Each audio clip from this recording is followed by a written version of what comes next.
Hello, everybody, and welcome into another edition of the Thursday night Intimidator Superspeedway Series for PGR eSports. We got a good one for you here tonight as we make our way back to the high banks of Talladega Superspeedway in the Craftsman Truck Series. Thank you all so much for tuning in here tonight.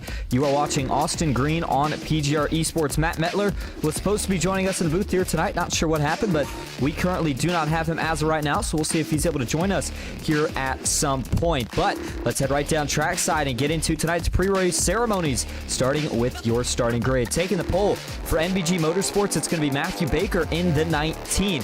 Rolling off on his outside in second, it's going to be Devin Ray. Matt Lee for Nightmare Esports, he'll start back in third with Andrew Navarro to his outside in fourth. Landon Velicki rolls off fifth for Nightmare Esports. He's got a teammate in Vicente Guerrero to his outside in sixth. Nash Brambilla will roll off from the seventh spot here tonight.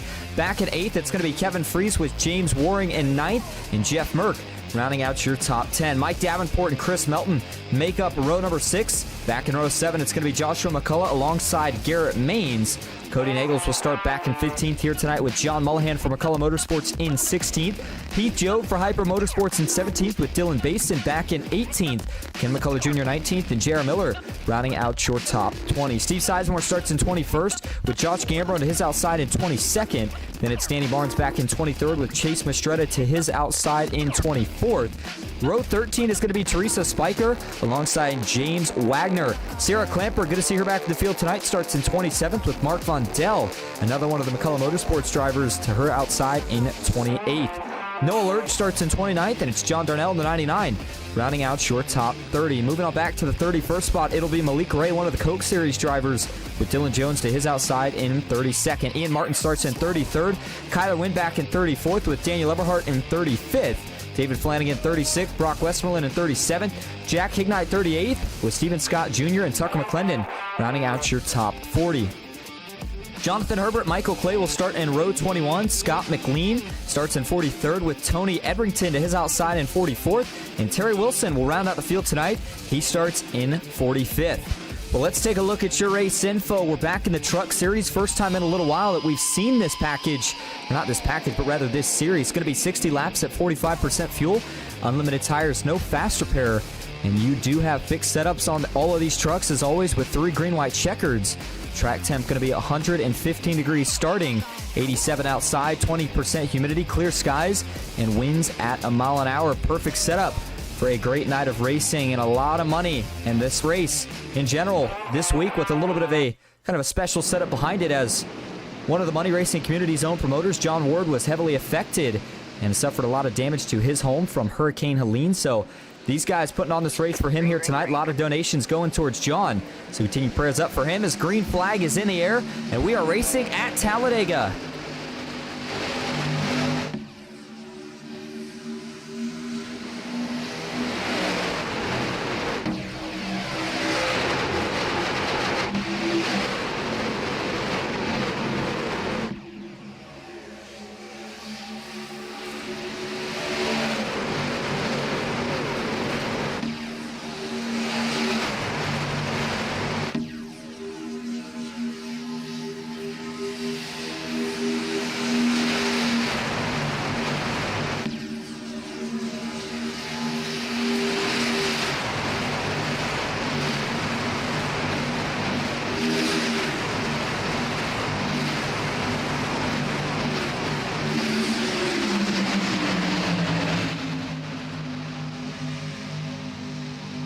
Lap 1 is complete, and it's going to be Matthew Baker who crosses the line first.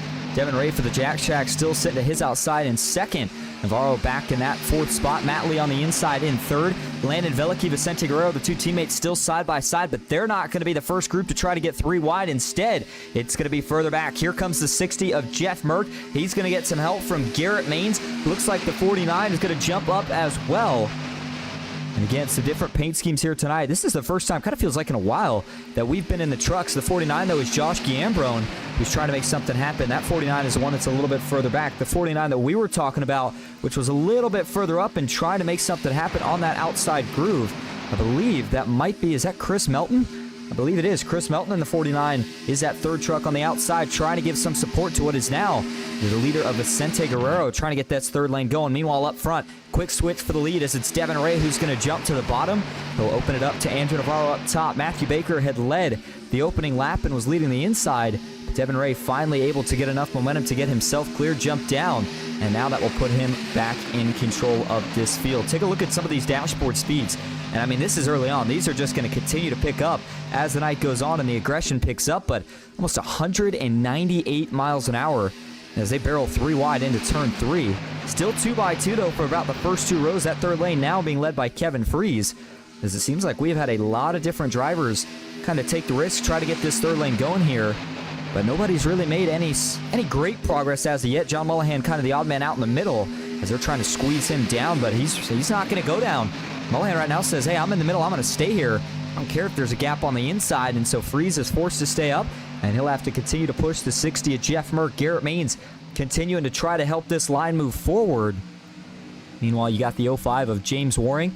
He's trying to catch the back of John Mullahan as he leads that inside line. Mike Davenport's there. And here comes a run from Cody Nagels and Joshua McCullough. I don't think we're going to see any move from these two. Not yet. Cody's going to stick with the middle. The 24 of McCullough. He thinks about going high. Thinks better of it, though. When they cross the line this time, it'll be just 5 of 60 laps complete. Now, one of the big things here tonight is going to be pit stops. We said 45% fuel. That should get these drivers to probably somewhere right around, if I had to guess, maybe 16 laps or so, maybe even a little bit less than that. That might be kind of stretching it.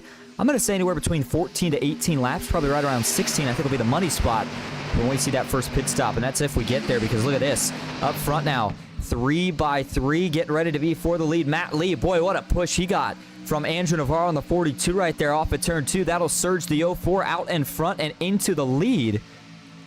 And now for Matt Lee, it's all about which lane does he want to go with. He's going to choose the bottom as they work off towards turn 3. That allows Jeff Merck to pull even with the 42 Navarro, and they are now 3x3 for that front row. John Mullahan trying to keep Navarro up there, and at this point, you think, well, maybe one of the lanes has got to be starting to run out of temperature. Surely somebody's got to prevail here, but that is not the case, at least not as of yet. The bottom has seemed to have been pretty strong here tonight, but it's still been that middle line that's been able to make the most progress and get the most trucks clear.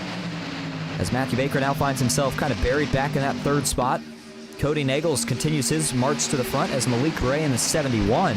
He started to make his way up here now as well. Speaking of drivers moving towards the front, Kyler Wynn, I mean, that name really shouldn't surprise you when we're talking about guys that are trying to go to the front, but he's already picked up 15 positions from where he started this race at, as it looks like he'll jump in line behind all this 3-wide action. And just behind him, Malik Ray's up 11. Daniel Eberhardt's up 14 positions from where he started this race at. And then David Flanagan, who sits back in 24th, he is the other driver who's on the move. He is up 12 positions from where he started this race at. So they'll be coming to 7 laps complete. Still no die down in the action up front. They're 3x3 from about the second row on back. But it's still Matt Lee who leads the way. He's won at PGR before, looking to do it again. Andrew Navarro, he's also a PGR winner. Jeff Merck up top is, saw a little bit of smoke right there out in front. Not sure if that was, I'm really not sure what that was. Might have been one of the cars a lap down. Maybe Ian Martin, maybe Jonathan Herbert. Not sure, but I do want to mention these two because you can see it on the track map. Those leaders are closing in on these two in a hurry. So Herbert and Ian Martin going to be the first 2 trucks to fall victim to losing a lap. Terry Wilson will be the next one up after them. He currently is in turn 1 as the leaders are working their way off of turn number 4. Then you've got Michael Clay, Tony Edrington, and Scott McLean all sitting kind of in a trio by themselves as they're working into turn 3. The pack's down the tri-oval.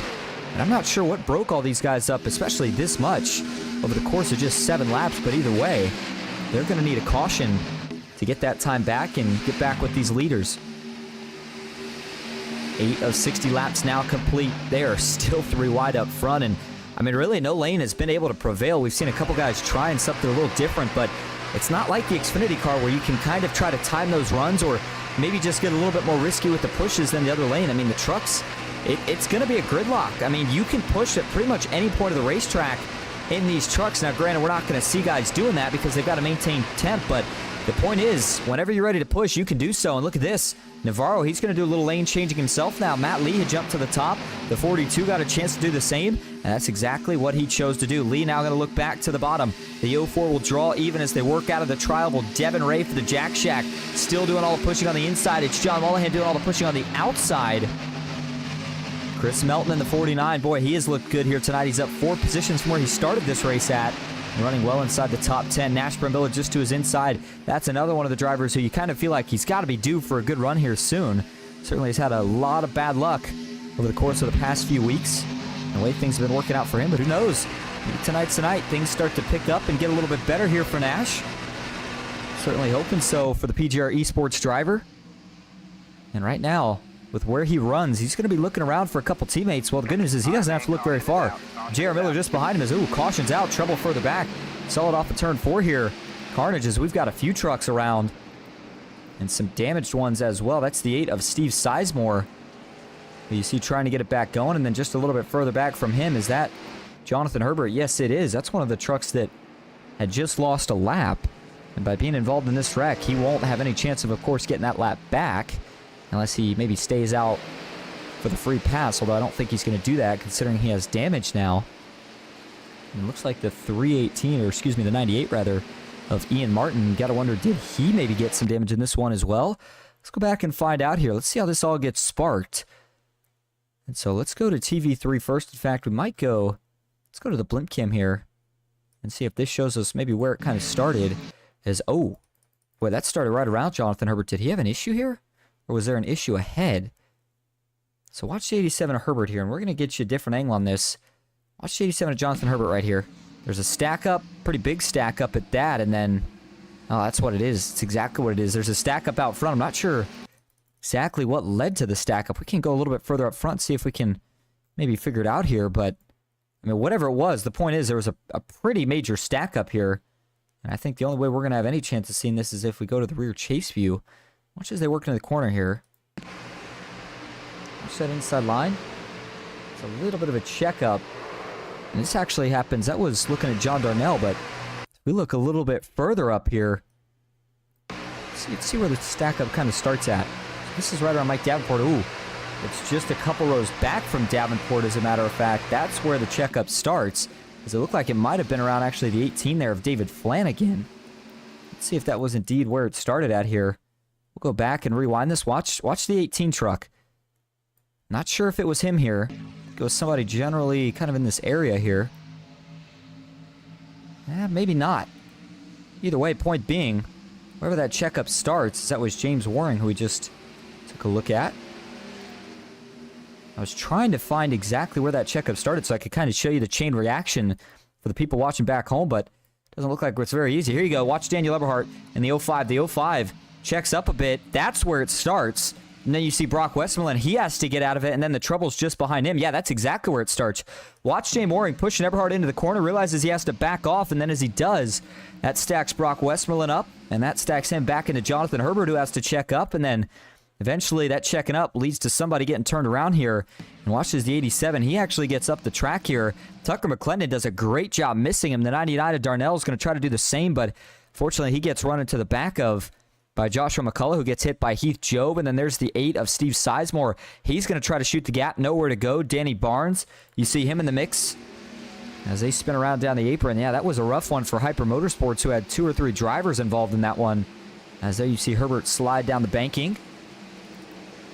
Let's give you some different angles of this here. As it collects, I think about 3 or 4 of them in total. Herbert getting the worst of it, at least in the rear of the truck. And then as Sizemore slides up, I don't know if he actually makes contact with his teammate right there or not. If he did, it certainly wasn't bad. So in fact, this may only go down really as about a 2-truck incident. And again, very lucky that not many more trucks were involved based off where it started. And usually when we see a wreck here at Talladega in the middle of the pack, it collects quite a few. That was certainly not the case at that time. Let's get a couple more views of it here before we go back live. See how everybody's looking. That was, again, a really, really nice job by Tucker McClendon to make that split-second decision to jump up in order to miss this one. So let's hop on board with him here and see what it looked like. Tucker's driving through the turn. In fact, back this up just a little further here. Right here, watch this. He's going to see that stack up happening on the bottom here. He sees it translate back. 87 starts to come up, and man, it does not get much closer than that. If you're Tucker McClendon, boy, I wonder how he felt. Wondering if he was going to be able to miss that one. And there's one more view of that incident for you for the 87 of Jonathan Herbert. Watch this second hit right there. That's the kicker. That was a pretty big shot. Did a lot of damage to that truck. All right, back up front we go as lights are off on the pace car. That means we're getting ready to go back green. Matt Lee leads the inside. Matthew Baker on the outside. You've got Andrew Navarro in third with Devin Ray in fourth. Cody Nagels in fifth. John Mullahan back in sixth. Then it's Nash Brambilla in seventh. Chris Melton in eighth. Landon Veliky ninth. And Kevin Freeze currently rounding out your top 10. Well, if you're just tuning in, again, we appreciate you being here. You're watching the Thursday night Intimidator Superspeedway Series for PGR eSports, but more importantly, tonight's race, again, in tribute to John Ward, one of the big promoters in the scene of money racing. Of course, runs Dega Pros and a lot of the series associated with it. And, of course, we see him run in a lot of different series, including PGR as well. Was heavily affected by Hurricane Helene. So while John is not racing with us here tonight, I know a lot of guys are thinking about him, and I've heard a lot of donations that are going in to John Ward, and I talked about Matt Mettler supposed to be joining me here tonight. The broadcast was a free one here tonight. Whatever split we would take for the broadcast, we are sending straight to John tonight. So, again, hopefully, whatever it is, the money racing community could certainly help out John at least a little bit. So as we get ready to go back green here, Matt Lee, Matthew Baker, NBG versus Nightmare Esports. Cody Nagels, teammate to Matt Lee, he's getting closer to the front. Veliky's still hanging around the top 10. But we didn't get a chance to make it to a green flag pit stop, at least not as of yet. Now we're going to have to make it to probably somewhere, I'd say right around lap 28 or so. Maybe give or take a couple laps until we'll see potentially the next opportunity for a green flag pit stop. Navarro's going to warm up the tires a little bit. He's going to try to get a good launch to see if he can get this 04 out in front to drop down before they get to turn number 1. Back into the Geico restart zone we go. Green flag is back in the air at Talladega. And it's a good restart from Matt Lee. We talked about the game plan, and he executed it pretty much to perfection. He was able to get clear. Matthew Baker, he jumps down. And now that'll push Andrew Navarro to the lead up top. How can Matthew Baker respond? Can he push himself and the 04 clear so that he's got a chance to maybe jump up and make a move for himself right here? It's the big question. Is he going to be able to do it? No, he's not. The outside will now start to draw back even. Navarro's got a lot of momentum thanks to the help from Cody Nagels. They stay 2x2 down the backstretch, further back. Nobody going to go 3 wide this time. Kind of contrary to what they did on that first restart. You see a couple of the big names back here. Daniel Eberhardt sitting just in front of him right there. That's the 30 of James Wagner. James not going to make a move here. He's kind of hanging back a little bit, but just in front of him there, you see Jeff Merck, one of the NBG Motorsports drivers. He decided he does want to make a move as he tries to get that third lane working. He's going to need some help. By the way, though, Jeff Merck is one of our onboard cameras here tonight. You can see he is... you know, it's something about the NBG Motorsports drivers, right? I don't know if it's because they've been around the longest or if it's just part of the way they like to race, but they're not going to just ride around. 9 times out of 10, unless they're at the front and controlled, they don't want to ride around. They want to get to the front. Jeff Merck wants to get up here and lead laps, and to do that, the only way by right now is going to be that third lane, but he's going to have to get some help to do it, and right now, just can't seem to find it. Looks like they're single filing out a little bit the further back you go, but here's a little bit of 3 wide. As, oh, Noah Lurch, I believe, no, that's a little bit further back. Huge hit, as we got one truck riding on the safer barrier. Oh, man, now Brock Westmoreland's going to get tagged. Surely this will draw a caution. That's a huge hit for Brock Westmoreland. Boy, there you go. I was going to say, surely that's got to draw the caution. And the other truck that we saw involved in this, I believe, was that Teresa Spiker. Yes, it was. We saw her ride along the safer barrier, and for Brock Westmoreland, he took pretty much as big of a hit as well out of turn 4.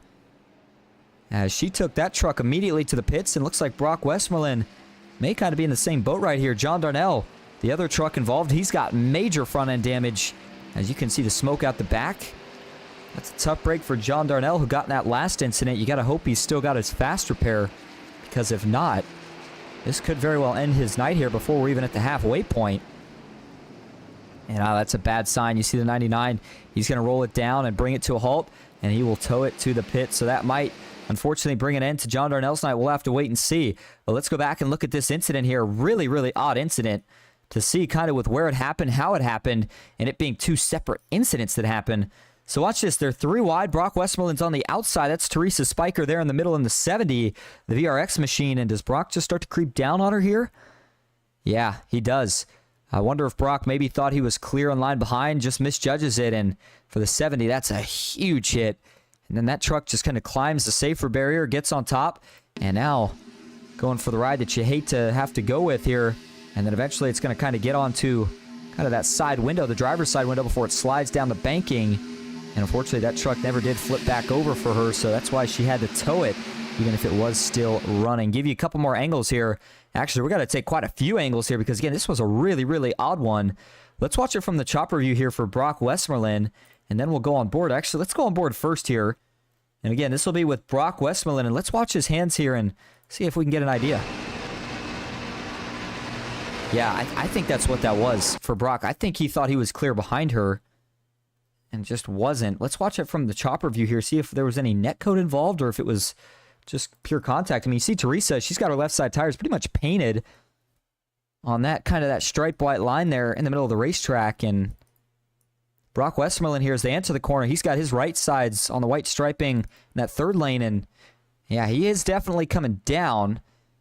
It may have been a little bit of net code, maybe just a little bit, although you could probably make an argument that there's going to be some contact right there anyway, even if they don't have any net code, because it looked like Brock kind of committed to tucking in line behind that 70 truck, and maybe just a slight misjudgment, but a really tough break for Teresa Spiker. And then Brock here, I think he's trying to save it. Yeah, he is. And then he's just going to drive it into the outside wall, and then there's that big hit for John Darnell as he got tagged. And actually looked like there was some more contact just ahead. Is that going to be Mark Von Dell? Yeah, it's Mark Von Dell. He turned somebody around. I'm trying to figure out exactly who that was. It wasn't Steve Sizemore, was it? It wasn't Terry Wilson either. I was trying to figure out exactly who that was. Oh, it's going to be Tony Edrington. That's who it was that got turned around from that hit out back from Mark Von Dell. And again, at this point, it's just everybody trying to dodge it. And he has to dodge. You know, Brock Westmoreland, Mark Von Dell's trying to get checked up. Can't quite get checked up enough in time. And then see that 77 go for a slide there, and it's going to be a pretty good shot to the back of that truck with the inside wall before he eventually comes to a stop and gets it back going. Let's give you another angle or two at this incident for Teresa Spiker before we go back live. Show you just... I thought for a second this wasn't going to bring out the caution, which was going to be incredible to me. I mean, you had a truck just sitting there riding along the safer barrier, and then you had a second truck that plowed into the outside wall. Race Control eventually realized that they, of course, had to throw it here. As there's that long slide to zoomed-in view for Teresa Spiker. You see her buckled in well in the virtual seat belts and the virtual roll cage, holding up pretty well right there. And then go get another look at this incident here for Brock Westmoreland. And I know I mentioned he got a lot of damage, but I'll tell you what, he's lucky this wasn't worse. I mean, this truck, he got absolutely clobbered out back. Slight contact there, but it's right there. Darnell, and look at that thing fly. He almost went up and over there. And it just completely rips apart the front half of John Darnell's truck as he drives to the bottom. And then eventually we talked about he had to bring it to a halt. The damage that he sustained as well. All right, go back live now. Up front, Matt Lee currently being scored as your leader. In second, it's Cody Nagels. Back in third, we find Matthew Baker with Garrett Maines in fourth, and John Mullahan currently rounding out your top five. Chris Melton still hanging strong. He sits in sixth. Kevin Freeze back in seventh with Nash Pramila in eighth. Landon Veliky in ninth, and Devin Ray currently rounding out your top 10. So it looks like it's going to be 19 of 60 laps complete. And get the green flag here for this restart. And so we'll still have an opportunity for at least one, probably two green flag stops. I'm not sure if we'll see any more after that yet or not. You figure the next stop that we would expect pit stop wise probably going to be somewhere around lap 34. And then from there, they could probably make it to about lap 50. Yeah, so I'd say it's still at least a two-stopper from here. We'll have to see if they can keep it green here, as we've already had two cautions in just the first 18 laps. But besides that, I mean, the racing in these trucks, I know everybody has their preference. And I think it's kind of a split. A lot of drivers like the Xfinity car because it's kind of a more delicacy in terms of the way you got to push. You can't just shove through people. You got to be really, really precise, and you got to make sure that you link up before you really start to put the hammer down. These trucks are the opposite. I mean, this is basically just slam draft galore. Hit the guy in front of you as hard as you can as long as you got him square. And usually it's going to work out pretty well. And the other thing with these trucks is it's a little bit different in terms of, you know, how quickly they get hot, how long they take to cool down. And with the track temp being what it was here, remember what it was when it started? Well, it has not really changed much since then. Still at 115 degrees. Hot enough to maybe cause a little bit of handling issues for the Xfinity cars. Although I don't know if it's enough to really cause many handling issues for these Craftsman trucks. But we'll have to see here. You still got drivers that are kind of hanging back right now that are not ready to make their way to the front just yet. Ken McCullough Jr., he's been slowly but surely trying to make his way further towards the front. He's now up 8 positions from where he started this race at. He sits in 11th. So keep an eye on him. Daniel Eberhardt, Andrew Navarro, Jeff Merck. All some of the big names, even J.R. Miller. But all some of the big names that are starting to work their way back towards the front. All right, here we go. Rolling back up into the Geico restart zone. Green flag is back in the air for Nightmare Esports, who leads the front row. And it's a good restart for the two teammates. Matt Lee, Garrett's pushing for all he's worth here. It's close, but it looks like he's going to be able to do it. They are still holding side by side at the moment as they work off towards turn 3. Nagel's trying to side draft his teammate back. And the biggest perk here, really, by kind of being in the position that the Nightmare Esports drivers are in, is this should make controlling lanes for either Matt Lee or Cody Nagels. Oh, big rack out back, up and over. We got one tumbling. Caution is out. Almost another one that goes over. And, oh, man, that was a big, big incident. I believe that was the 30 of James Wagner that went upside down and flipped a couple times. That's exactly who it was, as we had a couple more trucks that slid down the pits. One of them was the 3 of Terry Wilson, as it looks like he tries to gather it back up now. Had a few trucks that it looked like slid down by the pits here. I'm not sure if they all saved it. Joshua McCullough, he's going to get back rolling, but he's got some damage to his truck. And so now the third caution of the night here, as we are just officially a third of the way through this race. All right, well, let's go back and look at it. This one was a wild one. Get ready to hold your breath here as James Wagner. Watch this. Is it just a little bit of a push gone wrong from Kyler, or, and this is kind of what I'm thinking it might be, is it a little bit of netcode from this top lane here? You see the 98 of Ian Martin running to the outside of James Wagner. Kyler's going to go to give this 30 truck a push. And the push might move him up, might make that truck kind of dance up the racetrack just a little bit right there. Kind of seems that way, doesn't it? Let's watch this here from the chopper cam. Watch this Kyler Wynn makes contact here with the bumper. That's when this thing's going to kind of start to jump out of shape. As again, I want to make sure we're focused in here on James Wagner on the inside in the 30 truck. Watch this. Right as Kyler pushes him right there. Sorry, right there. Looks like it's maybe slightly, but slowly but surely, just drifting that truck up the track a little bit, but they're okay. That's not what causes the wreck. What causes the wreck right here is some pretty significant right rear net code between James Wagner and the 98 of Ian Martin. Watch this right there. There's no contact at that point. Now, that one, it's hard for me to say if they were going to make contact or not because it seemed like the 38 was still moving up, but you got to wonder if maybe he would have caught it here before they ever touch. Never gets the chance to because the net code immediately hooks him around. He gets into the outside wall, and look at that thing go upside down. He's going to land on his roof before it flips back over. And so we'll call that about a barrel roll, maybe a half a barrel roll, if you will. And then they had a bunch more of them wrecking to the inside. Before we look at them here, let's give you a couple more angles here of the 30. And what made this wreck so much worse for James Wagner than it, well, I mean, it was going to be pretty bad anyway. Anytime you get right hooked here, you know it's not going to be pretty. But the problem here is watch as soon as he gets hooked. It's so quick, the truck gets sideways. And look at it lift. Before he's even in the wall, the truck's already in the air. So he can't even slow down, clobbers the wall, and then as the air has already caught it, it kind of flips that truck halfway over and then eventually allows it to turn around. You see he's got the sponsor on the back there. Just debating if I should read it out loud on the stream, but I think we'll hold off on that for now. But that was the incident for James Wagner. But we talked about he was not the only truck involved in this. Watch, is it the 14 of Vicente Guerrero or is it Ian Martin here? After the initial contact, he gets hooked together. Yeah, that's Ian Martin that gets hooked together here with Tucker McClendon, and you can see the trip they're headed to, the inside wall. Big hit for the 98. Tucker McClendon is involved as well, and then a couple more of them with pretty significant contact there right as the wall kind of jets out where the pit road entrance starts.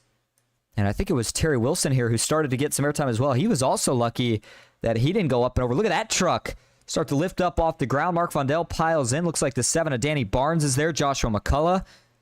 Everybody with nowhere to go. And then right there is the big hit for Terry Wilson, as Mark Vondell is going to plow in again with nowhere to go. Let's give an angle of this here if we can here. Let's see if we can get a little bit of a better view here from the turn 4 exit. Yeah, here we go. Watch this one.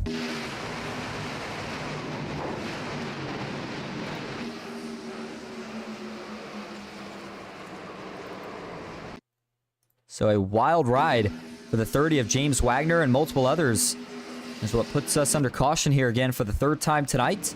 As back up front, we'll get ready to try to get back to green flag action. It's Devin Ray currently being scored as your leader. Matt Lee is in 2nd. Then it's Cody Nagels back in 3rd with Matthew Baker in 4th. Garrett Maines 5th. John Mullihan in 6th. Kevin Freese 7th. Chris Melton in 8th. Nash Marbilla in 9th. And Landon Velicki rounding out your top 10. If you're just tuning in, we appreciate you being here. Again, 3 cautions so far in 22 laps. And for anybody that's hoping that this race won't have too many cautions, I got bad news for you. I got a test tomorrow morning, so you know what that means. We are going to be running late here tonight. We'll have to see how many times they wreck them up, but hoping we can get at least a green flag stop or 2 in here. And in fact, now, looks like the next stop would be right around, it's going to be lap 38, it seems like. So if you can make it to lap 38, then from there you stretch it to probably around lap 54. It's still not a 1-stop yet. They're not quite at a 1-stop at the moment, but they're getting closer. To make it a 1-stop, they're going to have to probably get to around 32 laps to go, so maybe lap 28. If they can make it to lap 30 before they get the next caution, then that would officially make it a 1-stop from there. We'll have to wait and find out. Devin Ray for the Jack Shack. Boy, he's had a great run going all night. I've seen him in a couple officials this week. Devin's been working, making sure that he was prepped and ready for Thursday, representing the Jack Shack well. And that Toyota Tundra, he's going to have Matt Lee to his outside in 2nd here. He'll have Cody Nagels, though, doing all the pushing with Garrett Maines and Kevin Freese. And boy, that's probably about the fastest 4-truck tandem that you could ask for right there if those 4 get together. And Matt Lee, Matthew Baker are going to be working together on the outside. We'll see if anybody decides to try to take it 3 wide here or not.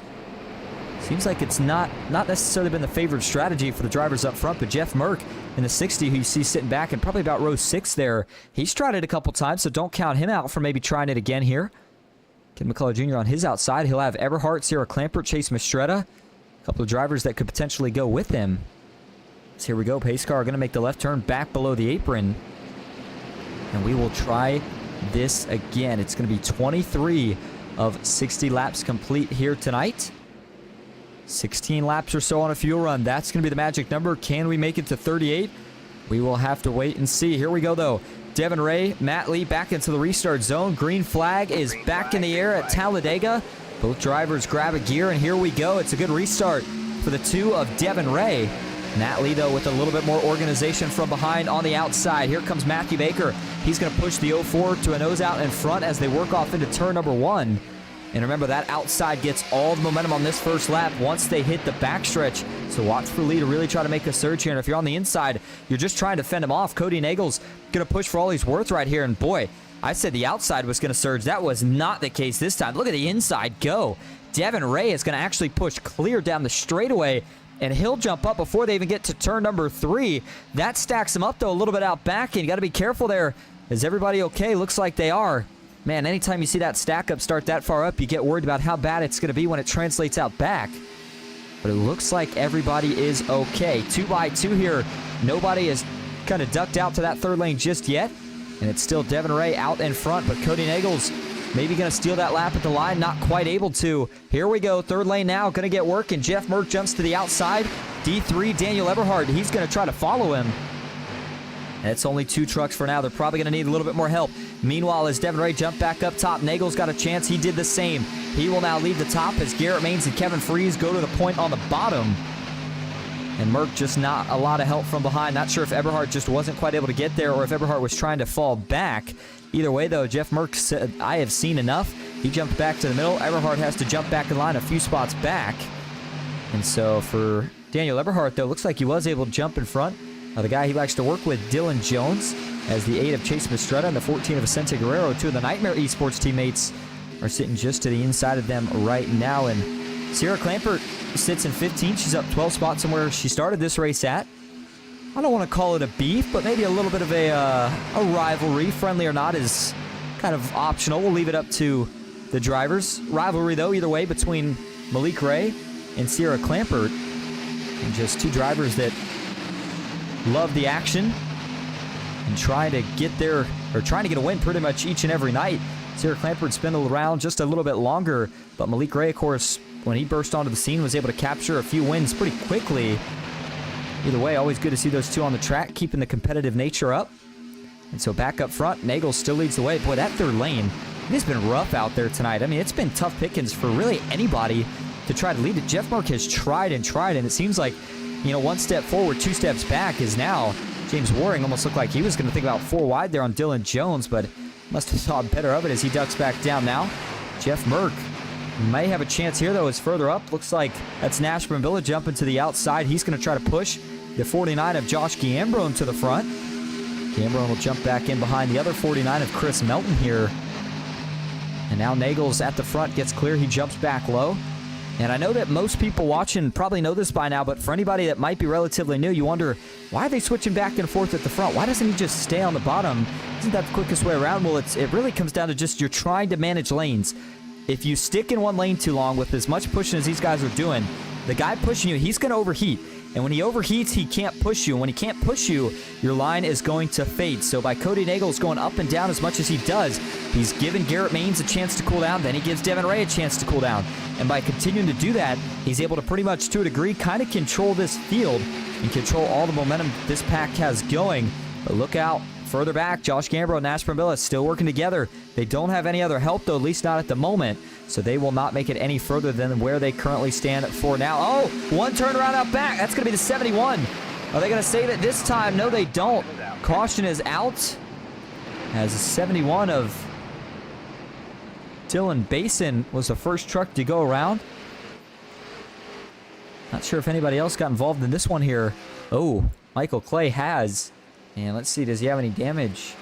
And it certainly doesn't look like, at least not on the left side. We'll have to see how the right side of this truck is looking. You hope it's the same as the left, not damaged. And indeed, that looks to be the case. So, may have escaped with one there. Dylan Basin, though.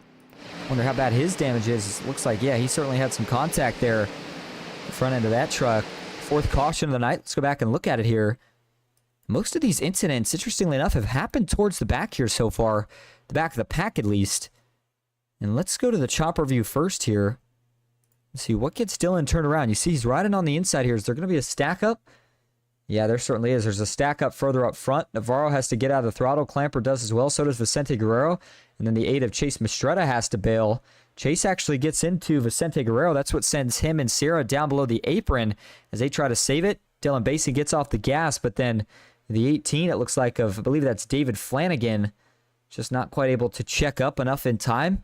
And unfortunately, he gets in to the 71 in the left side, and that turned Nash Brambilla around. That's what got him sideways, and then Jeff Merck further up. Fortunately, he got collected as well, but I believe that he actually saved that truck, so he should be okay. We'll get another look at that in a moment here, but I want to look at this one again a few more times. And I said, I believe that was David Flanagan who made the contact here in the 18, and yeah, sure enough, that's exactly who it is. All right, watch this. He's going to try to check up, but it's just too quick, not quite able to do so. That's how the 17 gets turned around. Dylan Basin, watch this truck as he gets back sideways. And maybe a little contact to the back of the truck, but the big hit looked like was in the right front as he got clipped as the rest of the field was trying to work around him to miss him. And kind of that secondary impact, or not secondary impact, but secondary wreck that we saw there with Jeff Merck. And one other, that's the other incident I was going to pull up here. So watch this. Jeff Merck tries to sneak by, gets tagged on the left side. As he comes down here, does he get hit by anybody? I don't believe he does, and he's okay.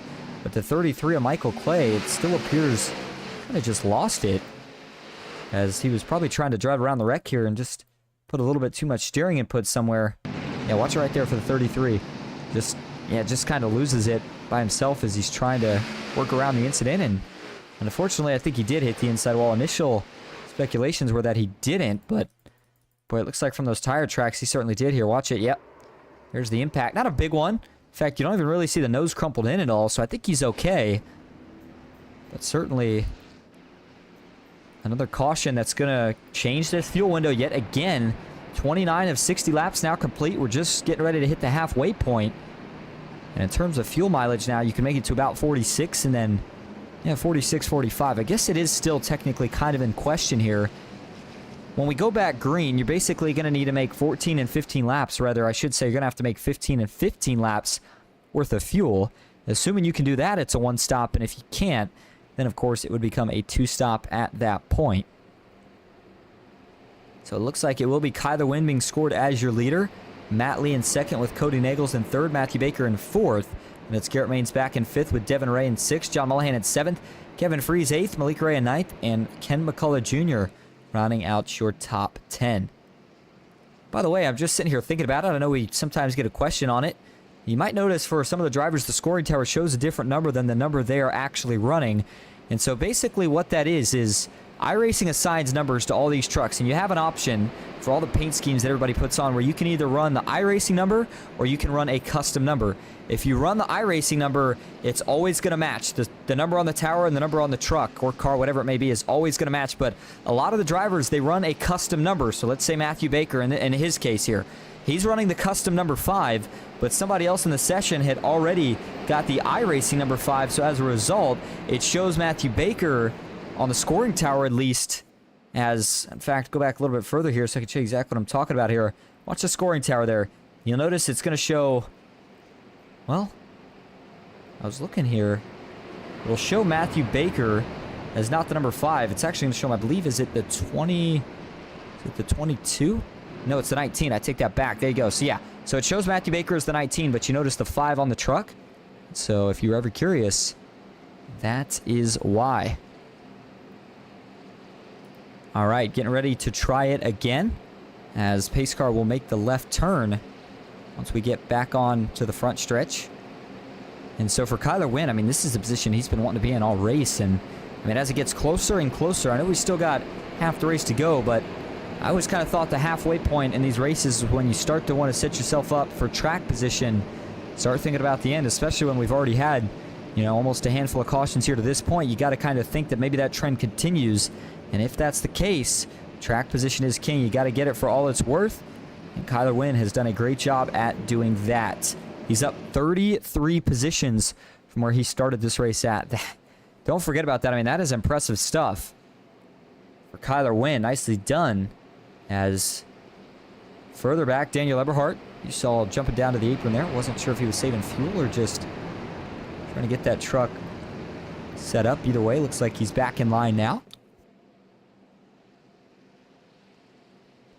And we'll see if anybody decides to try to go to the front that's outside of the top 10 right now. I think Jeff Merck, especially after being involved in that last incident, is going to be kind of extra aggressive here in his march to the front.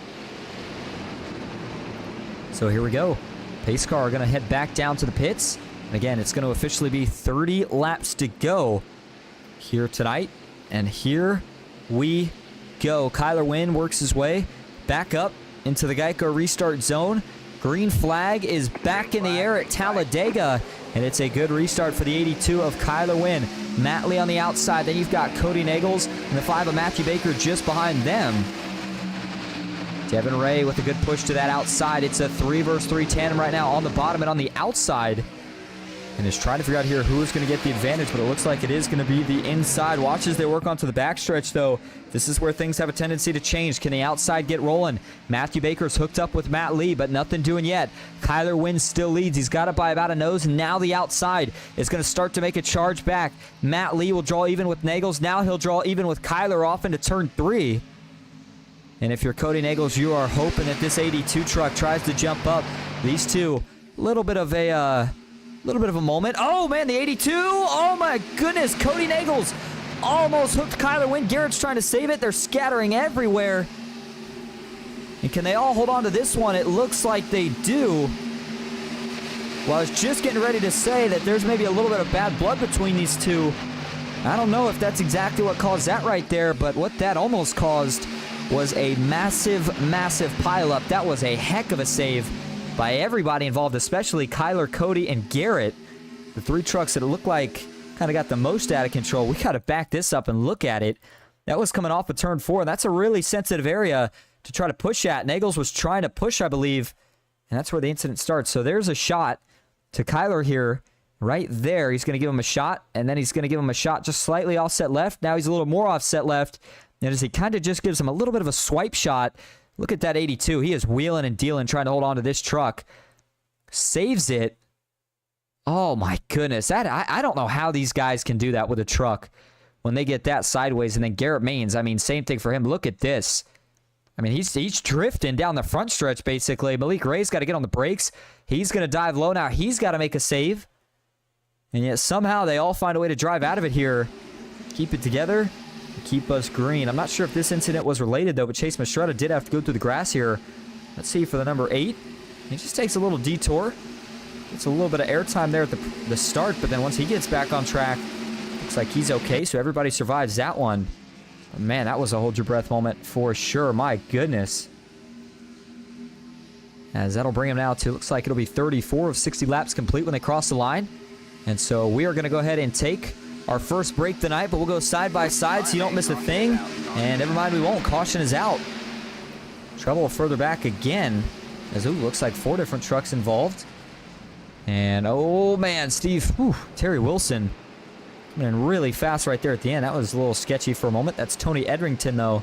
The truck against the wall trying to get back going. Steven Scott Jr. was involved in this, as I believe was James Wagner and a few others. Let's go back and watch this here. See what brings out what I believe is now your 5th caution here of the night.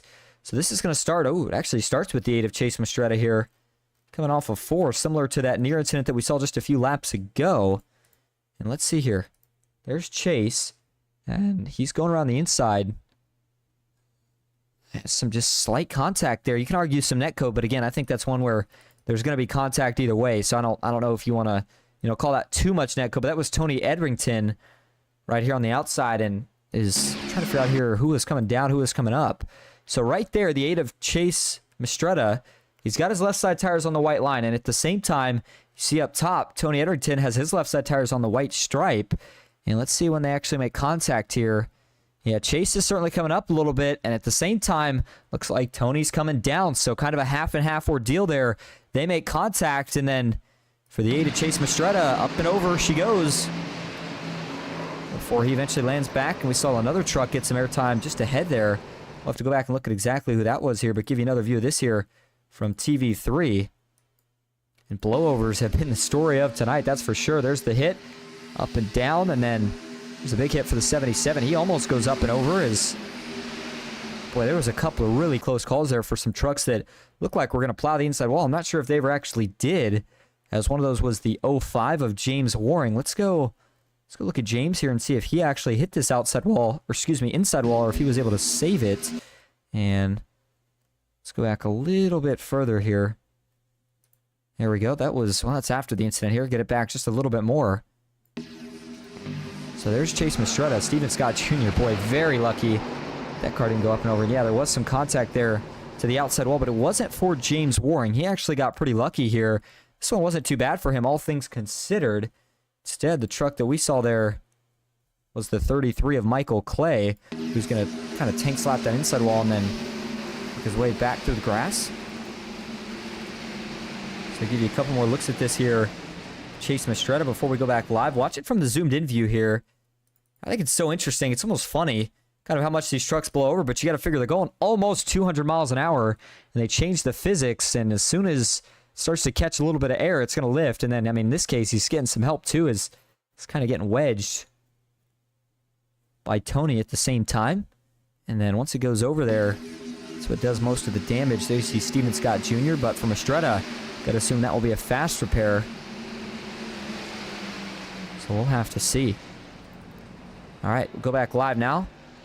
As looks like a lot of people in the chat talking about that the drivers that you see running 210 is part of the reason we saw some of those great saves. And yeah, that's one of those things that's kind of interesting to me. I kind of wonder about it. I've heard kind of both sides of it, where some drivers, as cool as it is and as great as it is for saving trucks, here some drivers say, realistically nobody's doing that, right? I mean, you're not catching the wheel like that in real life, but it's supposed to be a sim, so kind of, I think some guys kind of wish that it wasn't a thing, as it leads to some of the blocking and stuff that we can see where guys are able to make those blocks, but at the same time, it leads to those crazy saves that we see like that right there.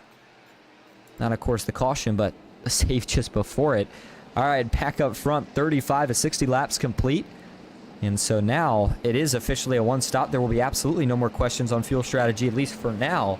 Next question that could arise would be if it becomes a, will there be no pit stops?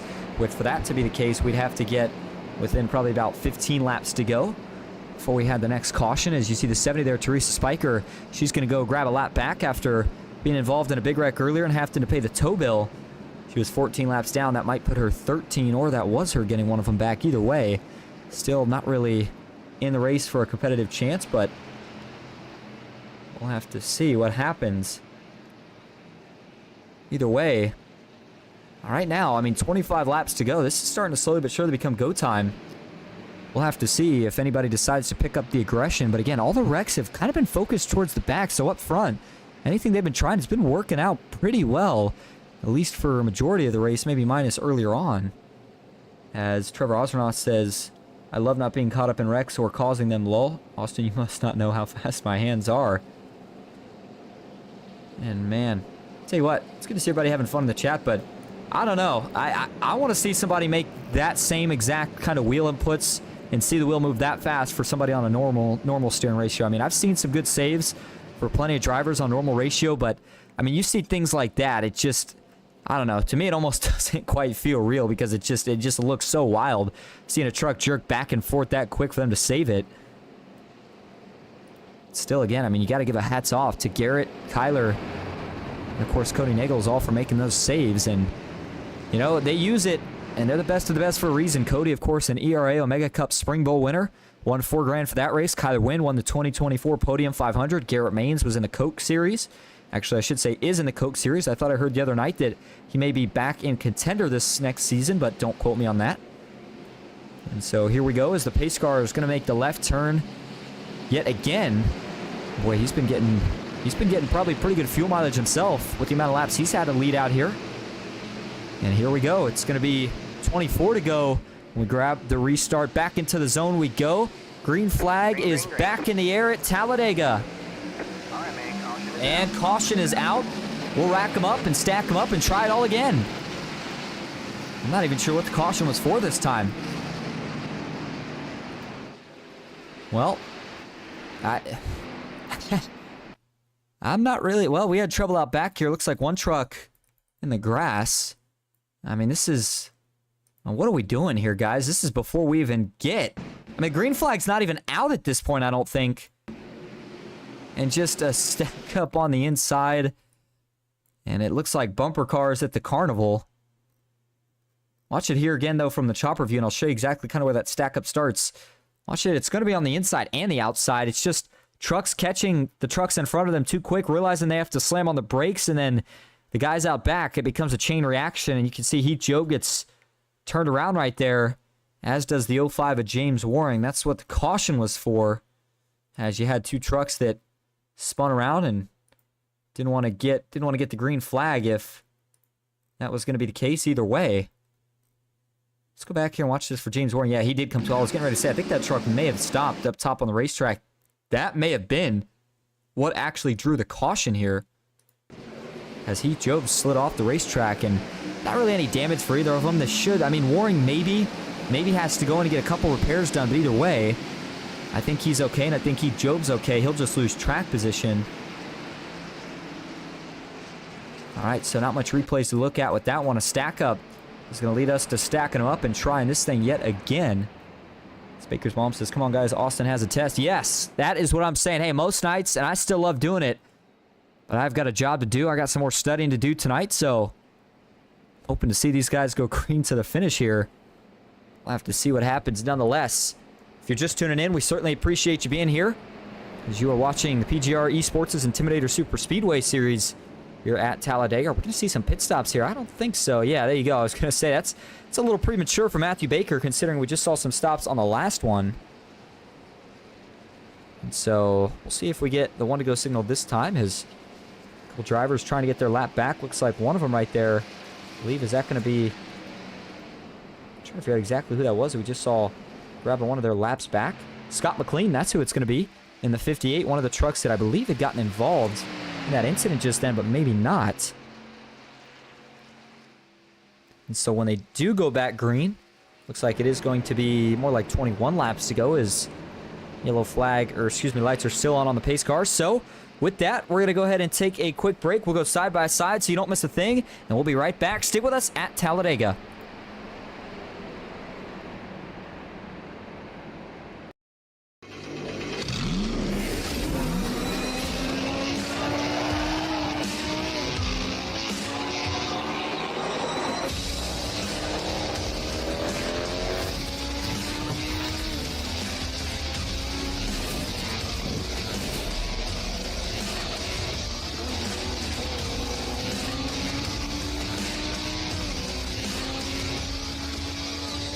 I played a couple of simulators and this was like very responsive, especially the hydraulics and stuff, the motion and stuff was really, really on point. Make you feel like you're really driving, it feels real. It adds so much to the experience. It's just really, really cool. It was pretty awesome.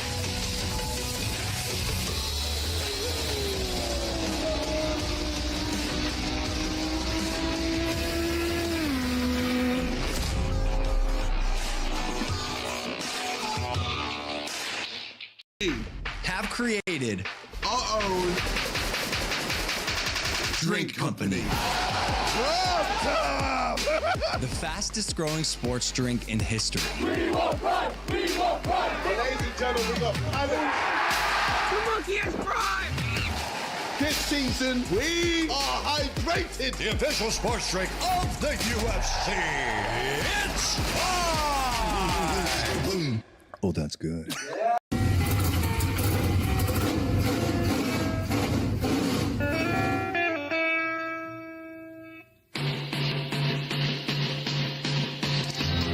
Green flag is in the air. We are racing.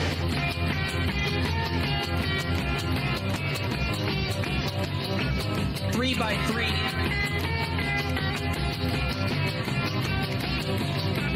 Almost no trouble. Around goes Alex Hill. On into the outside wall goes Hill. They're wrecking big time out back. We're not going to throw a caution.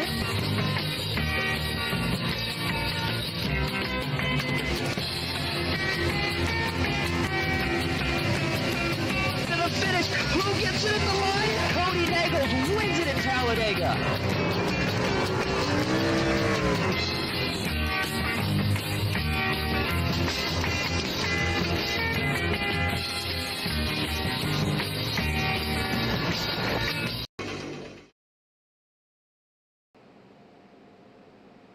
Hello, everybody, and welcome back to the Intimidator Superspeedway Series here tonight at Talladega Superspeedway. Slowly but surely closing in on the end of this one, as it's going to be 21 laps to go when we grab the green flag. Lights are off on the pace car, so we are indeed going back green this time. And up front, the 5, Matthew Baker leads. Devin Ray to his outside in second. Kevin Fries, John Mullahan in row 2, and then you've got Andrew Navarro and Landon Velicki back in row 3. We talked about that pit window getting closer now, slowly, but getting closer to making it potentially a no stop, but they're not quite at that point yet. Again, you can only make it with 45% fuel, somewhere between 14 to 18 laps, probably realistically right around 16. And so at this point, we would still expect one green flag stop. What it does do is open the door of strategy a little more, although I don't know if we'll see anybody necessarily try any sort of strategy, at least not with the way things have gone so far, as I think you got to try to maintain track position at this point. 29, Malik Gray blinking around a little bit there. Hopefully he can get that sorted out here before they go back green. All right, here we go. Pace car will peel off. Field will line back up in the 2x2 formation throughout the entire field. We're going to go to the rear chase view here and see if we can watch if everybody gets a clean restart through the entirety of the pack this time around. I take that back. Let's actually do you one better here. We'll go to the starter cam. And here we go. Flagman's got the green flag in hand. He's ready to go, and so are we. Green flag is back in the air at Talladega. And oh, further back, a little bit of trouble this time. Another checkup, but this time they're not going to wreck. They keep it together. And boy, that was another close moment, but up front, they're away with pretty good restarts. Devin Ray on the outside is holding even with Matthew Baker through turn 1. Kevin Fries is right on the back bumper of that 5 truck. Mullahan is right on the back bumper of that 2 truck. It'll be a dead heat off of turn 2. Who's going to get the momentum here down the backstretch? And it looks like it's going to be Devin Ray. The question is it enough of a push to get that 2 truck clear to jump to the bottom? Yes, it is. Devin Ray for the Jack Shack will move to the bottom, and he takes over the lead. You saw Ken McCullough Jr. a few rows back. He also jumped to the bottom. And now that'll put John Mullihan, Mr. Second Place. And that's not a bad thing. The reason I'm calling him Mr. Second Place is because I feel like anytime we look, it seems like he is hovering right around that second place position. He's got himself in great position right now. So as Devin Ray leads the bottom, further back, Malik Ray, is he maybe thinking about charging up a little bit of a run here with J.R. Miller to potentially try to get that third lane going. You know, when there's still a pit stop that you know you're going to have, I don't know if you necessarily feel like you have to go 3 wide just yet, although I guess if you're a little bit more buried further back in the field, maybe the risk versus reward is there. You want to try to get back to the front. Don't be surprised if you see that one truck of Garrett Maines. He might very well be one of the drivers that will take that chance, especially since he's got Matt Lee and Dylan Jones behind him and Jeff Merck. 3 trucks that he certainly knows would probably go try to make it happen. Jack Hignite, he's up 19 spots from where he started this race at. Haven't had a chance to talk about him yet tonight, but he's been doing a great job as there goes Malik Ray. That'll be the first truck to jump out of line here. And no help as he's blinking. Got another one blinking. That's J.R. Miller. A couple trucks with some issues here trying to stick with the server. And for Malik Ray here, he's going to be falling in a hurry. I'm thinking he didn't jump out to go 3 wide. I'm thinking more so he jumped out to try to go to the back to see if these internet spikes will calm down a little bit. Jeff Merck not going to catch him yet. Now he will. The 60 ducks back in behind the 29 further up. Almost some trouble is Vicente Guerrero. Boy, aggressive maneuver to get himself back on the racetrack there before he lost any track position. He jumped up in front of Kyler Wynn in the 82. Up front, it's still Devin Ray controlling the field. You saw he was riding up top just before he jumped back down to the bottom. Devin Ray, this is another race that's been going about as good as he could have asked for so far. Now we're going to see a chance at this third lane yet again. Here comes D3. Daniel Eberhard, he's working with the 49 of Josh Gambrone and the 55 of Mike Davenport. And they are 3x3. Now Velikey for Nightmare Esports. He'll jump to the top as well. He wants a chance at the lead. That allows Ken McCullough Jr. to jump to the middle. They're going to wreck. There they go. Big hit. One up into the catch fence. We got another one involved. Multiple trucks as the big one is going to strike with 18 laps to go. We had one pretty much fly out of the racetrack. He's done. I don't even know if we'll ever find him again. Not sure where the other one that got airborne went, but multiple trucks involved. As it's the 49 of Josh Gambrone sliding down the racetrack now. I believe that might be one of the last trucks here that's going to have to roll away from this scene here. 33 of Michael Clay. He's got damage. I mean, count the ones that weren't involved. It'd probably be easier. This was a massive wreck here. It started at the front, and we talked about pretty much all night what happens when you see a wreck that starts at the front. That's kind of exactly what we got right here. Let's go back and look at it here. First view is, let's see here. Watch this back. We're going to go to Chris Melton. I think that's right around where this one starts in the 49, and let's see if that's indeed the case. We'll go to TV3 first. As we get into the corner here, yeah, it's exactly where it starts. Let's back it up and watch the chopper view first here to get a better idea of how the contact occurred. Was it a push from out back, or is it going to be another case of right rear neck code here? Looks like Mullihan starts to creep down, and yep, sure enough, another case of some of the right rear neck code. We've seen it a lot here tonight, and unfortunately, we're seeing it again. I mean, you know, for what it's worth, that middle lane is pinching. I would say they're pinching the bottom pretty tight here. However, watch right here. Watch Melton. Does he just slightly drift up? Ah, man, not really. I can't put that on Chris Melton. I mean, he's running the bottom there. You can't put that on the 49 much at all. And then watch here for John Mullihan. He's moving down to try to get a side draft here. He may have even been getting some help out back from Nagels. But again, there's not contact here. It's close, but they don't touch. iRacing thinks they do, so it connects them together. And then, I mean, once it spins the 49, it's on from there. Boy, look at that. I mean, he just ripped up probably about almost a quarter mile worth of catch fence before this thing. Does it stay in the track? I guess it does somehow. It's a good thing we didn't have any fans over there. That would not have been pretty. Watch this from TV3. I mean, this was violent stuff for Chris Melton. And that wasn't all of it. I mean, we had another truck here that went airborne as well, just a few spots ahead. See if we can look at that one next.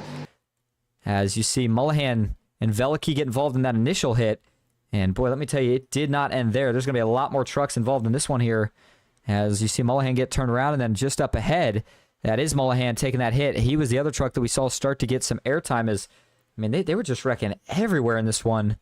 Look at all the trucks that get involved. Mark Vondell, he slid up with nowhere to go. Sierra Clamper, Josh Gambrone, Daniel Eberhardt, J.R. Miller. I think Jack Kignite maybe sneaks by with none or maybe just minimal damage. Garrett Maines does a Houdini act to get through this. A big wreck, but you knew it was coming sooner or later. Let's watch this from Garrett Maines' onboard view because, boy, he saw some crazy stuff in this one. Watch this. Oh my goodness, I just cannot get over that wreck for Chris Melton, and then somehow, again, Garrett just, I don't know how they find a way to miss it, but he does. He had to bob and weave through all sorts of drivers and trucks going everywhere to miss that one, but by doing so, he's able to keep that fast repair. That way, if he needs it for a rainy day, he'll have it. Give you a couple more angles of this one here before we go back live. Watch it here from some of the radioactive cams. And Chris is going to indeed take out our camera just about before he eventually did fall back off the wall. Get one more look at this here before we go back live. See if we can really show. Look at this. Watch this. Bam. Plows the outside wall, gets pinched up in the air, and I think he gets above the catch fence. And then just kind of rides along in it. We got to go to the onboard view for this. I mean, for Chris Melt, I can't... what's more surprising to me here is that he drove off from this. He didn't... You would think he's done right now. He drove off from this. Watch as this truck lands, does a flip. He's going to wait till he's done wrecking here, and I don't even know. He gets hit again. There's smoke coming out the back. And this thing still rolls. He drives away like he didn't just rip down. Oh my God, I cannot believe that. That is wild stuff for Chris Melton. And then showing you that second part of the wreck one final time here from a little bit of a different angle. There's the first part, and then Eberhardt, company David Flanagan. I mean, they just all pile in here. Just nowhere to go.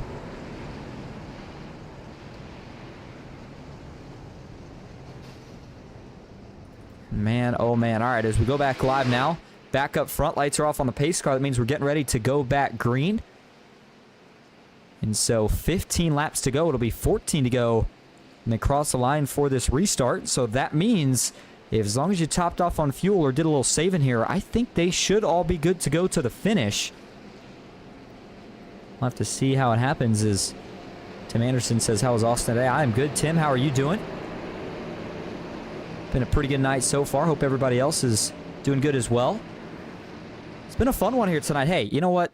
We try to keep it as professional as we can up here. Sometimes that's hard to do depending on the way the race is playing out. And so when you got funny stuff happening like Chris Melton flying into the catch fence, we got to poke a little fun at it. I mean, we got to have some fun up here. Again, Matt Mettler was supposed to be joining us in the booth here tonight. I don't know what happened. But nonetheless, I'm having a good time. I hope everybody else is as well. And we are getting ready to try this again. 7 cautions here tonight. And so we have already went over an average caution of every 10 laps. In fact, it's less than that now. So we'll have to see what happens here. Either way, here we go. Pace car are going to make the left turn. And we will try it again. Devin Ray has been looking great all night. Can he grab the win here tonight? Matthew Baker for NBG Motorsports. He's also looked great all night. McCullough Motorsports. Ken McCullough Jr.'s got himself up here still looking for that first PGR Intimidator Superspeedway Series win. Can he get it tonight? Green flag is back in the air. 14 laps to go now at Talladega. Good restart as they are going to stay 2x2. Here we go as they work off into turn number 1. Oh, man, Malik Ray. Boy, that was a little tightrope move act of himself as he had to squeeze up into the outside just in front of Nash Brambilla and in between Garrett Maines. But now that he's able to make it work, he's got himself in good position. You see the 82 of Kyler win. That's who the 29's trying to link up with. Garrett Maines, will he think about 3 wide or does he hold position for now? Up front, Devin Ray, he's able to get clear and he was able to jump down to the inside of the racetrack. They're still trying to get organized further out back though. Not everybody has been able to get caught up to the leaders just yet. Herbert, Job, and J.R. Miller all trying to catch up to this lead pack. And remember, at this point, there are a lot of trucks in the field that are much worse for wear than what we saw earlier in this race. So, you know, as it stands right now, I'm not surprised to see this lead pack kind of be as thin as it is. I think we'll see this pick up as the race goes on, but a lot of the trucks, oh man, do we have one blow up? Yes, we did. Kyler Wynn, the motor goes kaboom. He's able to get out of the pack We will keep it green, but the 82 blows the motor, and for Kyler to win, that is going to end his chances here tonight. You saw the puff of smoke, you saw the big checkup, and now you hear no power for the 82. That is, again, because he has blown the motor. He'll wait till the field goes by. He'll bring it down to the apron here. We'll see. I think he's going to try to coast back to the pits. As, you know, maybe if he could get this engine repaired, maybe he still has a chance. Oh, and caution's out. More trouble up front. We got another wreck. Malik Ray's involved in. Oh, man, Devin Ray is in it as well. The Jack Shack driver who had been doing great all night. He's going to get collected in this one. And for Devin Ray, looks like he gets it back rolling, but he does have some damage. The right front of that truck. And then for Malik Ray, trying to figure out how bad the damage he got was. Don't see any on the rear. Can't tell you if there's any on the front or not. We'll have to wait to go back and look at it here, but before we look at this incident, again, let's go back and just give you one more look at that incident with Kyler, show you what I'm talking about here with the motor expiring. He was doing a lot of pushing, and sometimes this is kind of the price you can pay if you're not careful. He was the lead pusher here, and in fact, we'll just show you one view from the cockpit. Watch and take a listen here. Right there, motor expires. He does get hit by Garrett Maines, but again, that's a great job by Maines and company to not wreck when they first hit him, and then of course a great job by Kyler to get out of the way and not potentially make that incident worse than it could have been. And then let's go up here and take a look at the incident. It involved Devin Ray and a few others here that led to the caution. So Devin Ray was leading the field here. He's on the inside here, and it looks like he's going to try to make a move up to get in front of Vicente Guerrero. Boy, that outside had a huge run, and oh, man, that's a tough spot. And I'll tell you why in just a moment, but man, Ken McCullough Jr., what a save he had in that one. And then you see Malik Ray, the only other driver that ends up getting involved. But normally that's a move that it probably works out okay. But man, this outside was, I mean, look at this. They've got a 3-truck tandem going, and they were moving. Vicente Guerrero had so much steam, I don't think he could have checked up even if he tried. I think he was hoping to maybe try to split Devin there just to prevent a wreck, but just couldn't do it because the run was just so quick. Watch this view here. We're going to go on board with Vicente Guerrero and watch how big of a run this was from his point of view. And when you got a truck jump up like that, it's hard. And in fact, let's go to the cockpit view. I almost thought from that I could maybe hear him even try to lift to try to help out Devin, and it's just too tough of a position to do it here. Let's take a listen. Maybe briefly. I mean, either way, I think there was going to be an incident there anyway, but, you know, once Devin spun, that's where Malik ultimately got collected. But for both trucks, I think all things considered, certainly you got to feel like it's not as bad as it could have been here.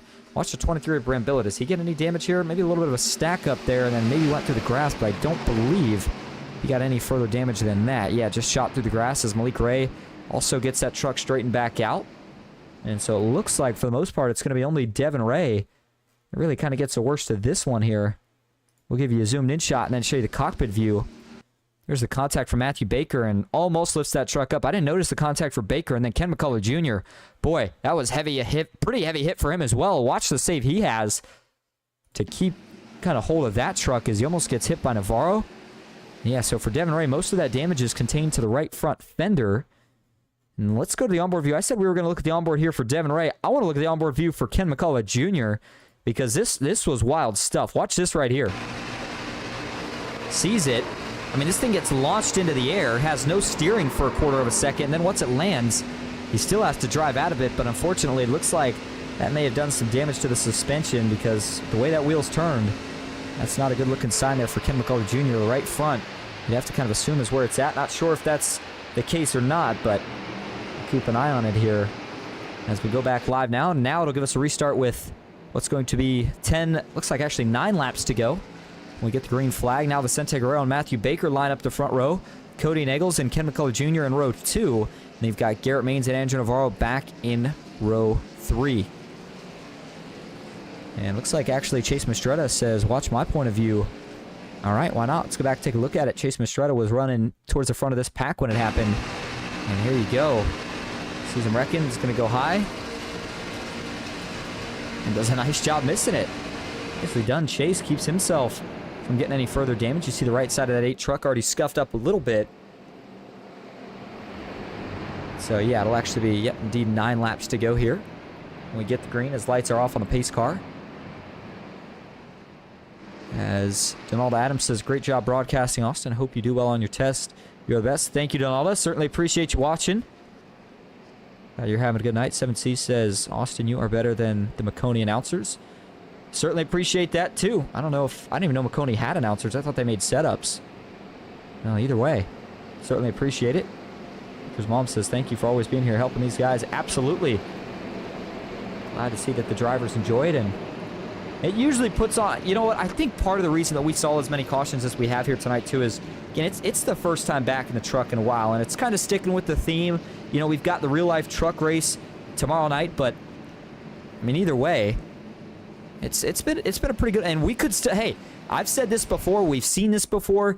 A good finish wipes out the entire rest of how the race was, and I feel like that applies to real life and in the sim. If these guys drag race 3-4 wide to the finish, and it's a win by 1,000th or 100th of a second, I'm going to forget about the rest of this race and the amount of cautions we had if we can see a good finish, which is still a possibility, as now everybody is officially good to go on fuel to the finish. We believe they were last restart, but now it's even more definite, and in fact, they might even be good for some overtimes if we were to need them.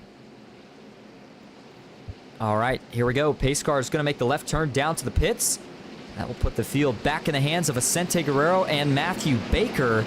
This puts Nightmare Esports lined up 1-2 on the bottom. Ken McCullough Jr., he's got a little bit of damage from that last incident. We'll see how bad it affects him here, but it is go time. There is no more sticking back, waiting around. It's go time. Here we go. Green flag back in the air. 9 laps to go at Talladega to check it up out back. We're going to wreck them again. You already know what to do. Throw that caution flag right back out.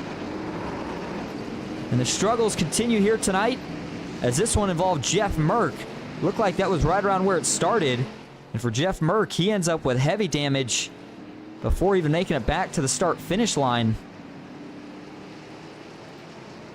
And man, we saw a checkup wreck earlier. I thought for sure that these guys would have kind of got it sorted out after that, but I don't know if it's just the giant field or what, but this is the second incident now that we have seen with a massive stack up leading to a wreck before we even get back to the green flag.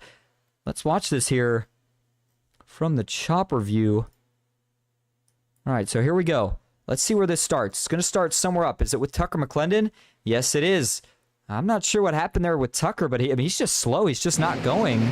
And then I wonder if he forgot to shift, and then Jeff gets hit from behind by Malik, and then at that point, Malik's to his outside. Jeff's trying to get back on track. They get hooked together. Jeff gets turned around. Steve Sizemore goes around. Jonathan Herbert gets plowed into. Looks like Scott McLean got some damage. Tony Edrington. I mean, this one collected quite a few for a wreck that happened when trucks weren't even going 100 miles an hour yet. Let's back this up again and show you the onboard here for Tuck McClendon. I almost think something had to happen here with that truck for him to get that sort of a restart from this position. Let's watch it here from the cockpit and see if he indeed had some sort of issue. I would have to think he would have had to. Here we go. Take a listen and take a watch and take a listen.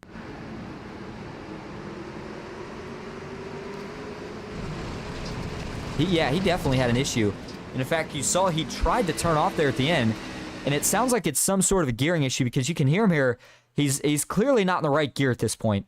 The RPMs he's running are way too low to be in second gear, and I don't know if he just couldn't shift or what, but he tried to drive down. Unfortunately, it was just a little too late, and then finally able to find the gear, but at that point, damage had been done, and although I say he found the gear, but did he here? It looks like he's still having some issues. Unless he was... No, I don't think he'd be out of fuel for any reason.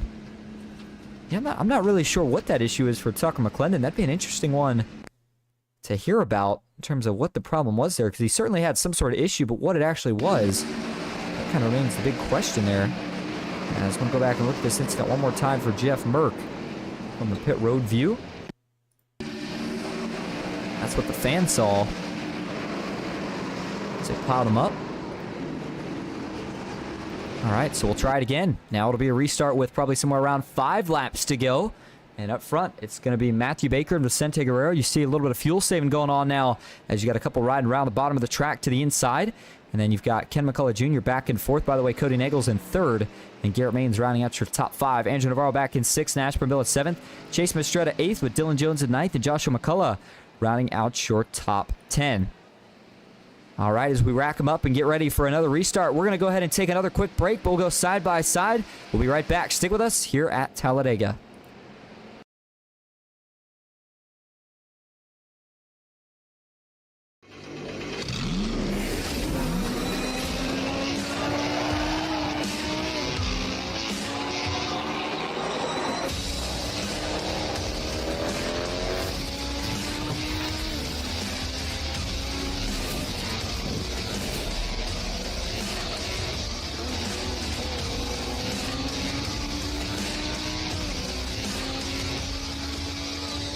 I played a couple of simulators and this was like very responsive.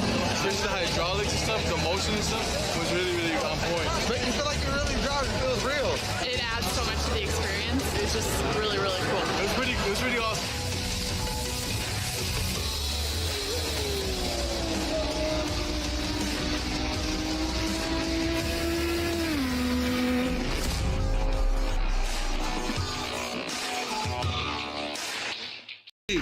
Have created our own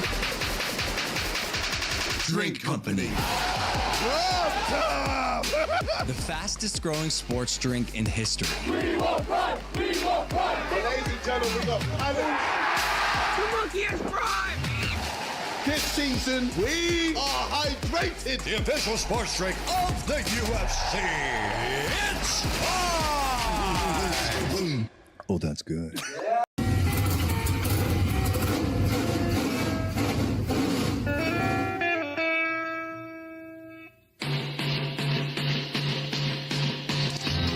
Green flag is in the air. We are racing.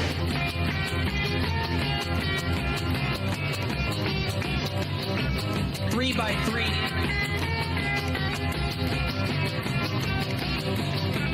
Almost no trouble. Around goes Alex Hill. On into the outside wall goes Hill. They're wrecking big time out back. We're not going to throw a caution.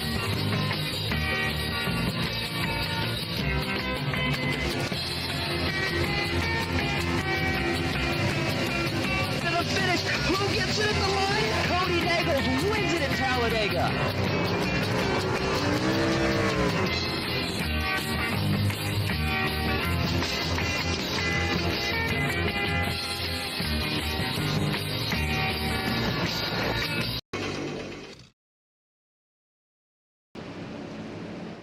Welcome back to Talladega Superspeedway. Going to be just 5 laps to go in tonight's action here of the Intimidator Superspeedway Series.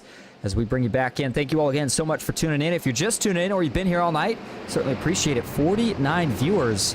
How bad it is. I know I don't say it much, but since I got the opportunity, if you're new or if you haven't and you enjoy what you're seeing here tonight, please do leave us a like and a follow. It certainly helps us out here on PGR eSports. And don't forget, next big event, if you're wondering about that, it's going to be the PGR 500, which will be in early February. Make sure you stick around. More info to come on that as we continue to get closer and closer to it.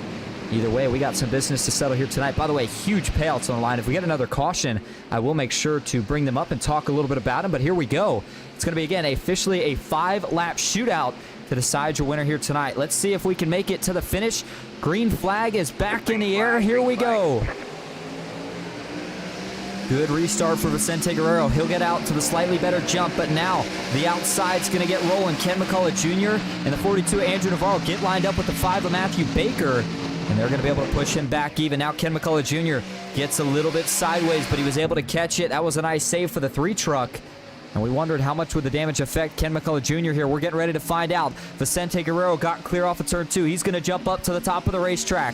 Still 2x2. No third lane as of yet. The outside has more organization. And Nightmare eSports now, as Vicente Guerrero jumps back down to the bottom, will be lined up 1, 2. Matthew Baker still stuck on the outside right now. He needs some help, but he just doesn't have it. Only 2 trucks behind. It's still 3 versus pretty much the rest of the field, which is all lined up on the bottom. Vicente Guerrero, though, he's going to make that move back to the top of the racetrack. It'll now be just 4 laps to go. You can see the organization out back, slowly but surely getting a little bit better. Drivers are starting to close the gaps. And as they close those gaps, that's when you start to see runs. And when you see runs, that's when we start to see some moves being made. It's going to be 3 laps to go when we get to the line next time. And up front, it is still a drag race. Further back, maybe a little bit of trouble here to Tony Edrington had an issue, but looks like has been able to get it off track.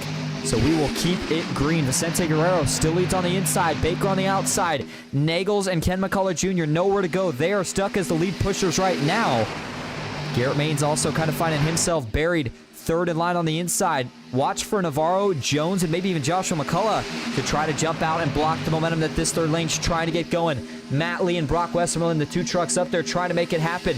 Nothing going yet. Lee drops back in line. Now it's just 3 laps to go.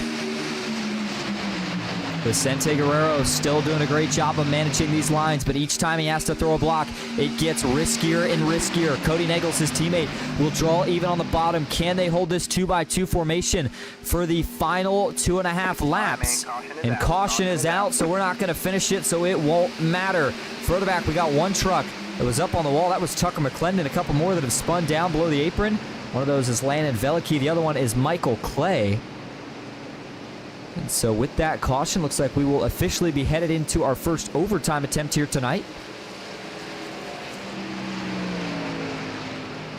For the 62 of Velicky, truck's got some pretty heavy damage on mostly the front end. I don't know if it looks too bad really anywhere else, but I mean, either way, damage is damage here. He's going to have to go get that fixed. All right, let's go back and look at it here and see where it all goes wrong. Again, I believe it starts right around Tucker McClendon here. May have actually been just in front with Michael Clay and Velicky. Actually, it was even further than that, as there was one truck that was off and slow, as that looked like Scott McLean, who was sideways and all out of shape up here. Let's see what happens to the 58. So these guys were in one of the second or third packs. And let's see what happens here. As they're going into turn 1, Devin Ray trying to push the 58, and I mean, he's just got really nowhere to... Well, actually, it starts up front. That's not really Devin Ray pushing the 58 as much as it is... Let's see here. Let's watch this from TV3. I take that back. Let's go to the chopper view here. And watch, is that... I think that's the 87 of Herbert. Indeed, it is. And on the bottom, that's the 90 of Daniel Eberhardt. Ooh, Herbert's going to get a shot. Oh, man, that's a pretty heavy shot, too. In the right rear from Mark Von Dell, and for Mark Von Dell here, I think he gets pushed. Right as he gets there, I mean, yeah, Mark gets there with a pretty big run, and, well, Mark wasn't getting pushed yet, but he was going to be, so I think he was trying to line Herbert up to push him so that they wouldn't have that big stack up, but unfortunately, he just kind of got him a little bit offset, and when he does, that turns 87 down into Eberhardt, starts stacking up out back. The 58, Scott McLean gets turned, and man, it's a big, big hit. And then further back is where we saw some of the other trouble for Velicky, Tucker McClendon, and Michael Clay. It looks like Tucker McClendon may have got the worst of that second hit, although Velicky got quite a bit of it as well. All right, watch this again for Scott McLean. Again, this was a huge hit on this 58 truck. If he doesn't have a fast spare, this will end his night for sure. Man, look at that. Again, all 4 tires off the ground. We have seen some nasty wrecks here tonight. That has not been as of question. And then that second hit here, Michael Clay and Tucker McClendon, as that 58 slid down. Velicky's going to try to dodge, can't quite do it. Tucker gets hooked. That's what sends him up on the safer barrier before he's able to drive off, and then ultimately sends Landon Velicky around for a slide off the racetrack as well. Give you an onboard view here with the driver of the 62 for Nightmare Esports, Landon Velicky. He sees it, and just... it's a little interesting there, as if you're Landon here... Sees the wreck. And that one's tough for me. Because I'm hoping that maybe the caution just hadn't came out, and that's why Landon never really kind of let off. Because that's certainly kind of what it sounded like. And I mean, yeah, for what it's worth, at that point, it's still green. So that's certainly what... I think that's got to explain why Velicky kind of stayed in the throttle. Because obviously, if there's not a caution, he lets off here... He's in trouble, but by not letting off, runs into the back of Clay, and then runs in the back of, well, actually, it was just Clay that he hit. Didn't hit the outside wall and didn't hit the inside wall either.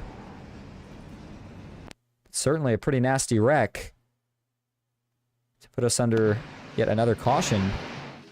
And I'm trying to find kind of a better angle here to show you exactly what that looked like from the turn 1 and 2 cam. Here we go. Let's see if we can get it from here.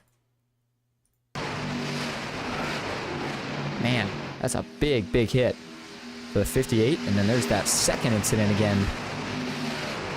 Even that was a really hard hit for Michael Clay. It's certainly, when you put it at full speed, it's pretty drastic. Much harder the hit looks. Either way, back up front we go. As again, this will line us up for our first overtime attempt. Cody Nagels will be scored as your leader. His teammate, Vicente Guerrero, to his outside in second. And then it's going to be, looks like Matthew Baker, Garrett Maines in row 2, and Ken McCullough Jr. and Chase Mastretta back in row 3. Lights go off, so we'll go ahead and get ready to try and restart again. This time, as I mentioned, we would try to take a look at the payouts here. Let's see if I do indeed have them up. Sure enough. So this is what it was looking like based off of 45 entries here tonight. And it looks like they met exactly that. So the payouts are going to be exactly as read on the flyer. First place, $300, $230 to second, $200 to third, $160 to fourth, $130 to fifth, and $80 to sixth. And again, that was based off just a $26 entry fee. So pretty good return on your money. Just finished in the top 6. And boy, it grows pretty much exponentially, it feels like, as you start to work into the top 3. So we'll see who can bring the big payouts here tonight. Vicente Guerrero looking to see if he can grab a win. Matthew Baker looking for drivers who it would be their first win. I look back to Chase Mastretta, who's in 5th. Maybe Nashburn Billa. I don't remember if Nash has already got a win in the series or not. Either way, Alan Cleveland says, keep it together, guys. It's time to go to bed. Alan, but you are preaching to the choir. I agree. And I'm hoping that we can keep this thing green here for these final 2 laps. And see what happens. Mark Mass says, top 6 donate. You know what, Mark? I think that's a good idea. If you're taking home, you know, especially with the cause and who this race is for here tonight, you're taking home $300. You could at least donate. Yeah, exactly. You could donate at least a little bit of money back to some of the cause, but we'll have to see what happens. But I do agree. That's a good point, Mark Math. All right. Get your picks in. Who do you got winning this one? By the way, quick reminder of the overtime rules. We have to make it to the white flag for this race to be official. Otherwise, we will rack them up and try it again. And so here we go. The iRacing.com pace car, he might be getting low on fuel as well, but he's got enough this time, so he'll bring it back down to the pits. As Vicente Guerrero, Cody Nagels looking to see if they can make it a Nightmare Esports 1-2 finish. Boy, how sweet would that be? All right, here we go. Working back into the Geico restart zone. Green flag is back in the air. 2 laps to go at Talladega. And it's a good restart again for both cars on the front row. Now watch how these two try to coordinate these last couple laps. Everybody's got a plan until the plan breaks down. Trouble further back. We got one spinning. That was Jack Hignite, who went for a slide down low. I think he's going to save it here. And it looks like he does. The 20's going to be able to hold on. He'll try to make it back up onto the racetrack. He does, so we keep it green. That's caused a lot of stacking up further back. Meanwhile, up front, Cody Nagels, the leader on the inside. Here comes Vicente Guerrero and Garrett Maines on the outside. Dylan Basin trying to go 3 wide. David Flanagan looking to go with him. No move yet, though. They stay 2 by 2 as they work through 3 and 4. Will Vicente Guerrero be able to draw back even before Matthew Baker jumps up? He will not. Matthew Baker's going to jump up now. Cody Nagels throws a block. They are going to stay 2 by 2 further back. They look 3 wide, but nothing doing just yet. Here we go. White flag in the air. 1 lap to go at Talladega. And boy, they executed that move to perfection. Cody Nagels on the outside, and as he drops down, he'll drop down in front of his teammate. Now it's Vicente Guerrero and Cody Nagels. All pushes are going to be to the finish as Ken McCullough Jr. tries to save it. He's going to wreck. They're going to wreck out back. The 03's in it. More trucks involved as Navarro's going to go up and over. We'll look back at it at the end because up front, the race for the win is still on. Nagels all out of shape as he's going to drop back down now in front of his teammate. Vicente Guerrero trying to get there for one more big push. He will. It's a 3 versus 2 battle. 2 up top, 3 on the bottom. Baker versus Nagels off of turn 4. Will Garrett try to make a move? Doesn't look like it. It's going to be who can push to the finish line first. Here we go. All the way back to the start-finish line. Bumping, beating, banging. Cody Nagels, no. Matthew Baker's going to steal it at the line. He wins it. What a finish. Less than 100th of a second. And that's what we wanted, and that's what we got. A photo finish, and I cannot believe that Matthew Baker pulled that off in what was a 2 versus 3 battle coming off of turn 4.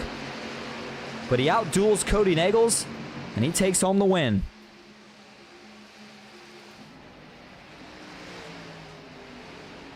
Boy, we have got to go back and look at that finish. Oh, my goodness. Well, hey, I mean, we said it earlier, though. If the finish was good, forget about the rest of it, and that counts for me. I mean, that was really good stuff. Let's go back and watch one view of this wreck here on the backstretch before we watch this finish again. And you got to give Cody credit. I mean, he tried everything he could there to hold off Baker, and Baker raced him very respectfully about it. He had a couple chances there where he probably could have been aggressive, but Baker chose to keep it clean, and it worked out. All right, so here we go.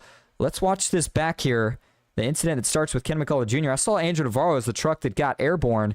That was kind of the truck I was going to zone in on here. So as the 03 got turned, well, he got turned initially here. And I mean, it's the last lap, right? You're trying to save it, and as he gets back up, it's just not going to happen. There they go, and then watch this. Navarro, he's going to get up in the air, goes over, tumbles back, and then as everybody else is trying to scatter around and miss this, they're going to wreck again. Two more trucks. Eberhard, he's also going to go over.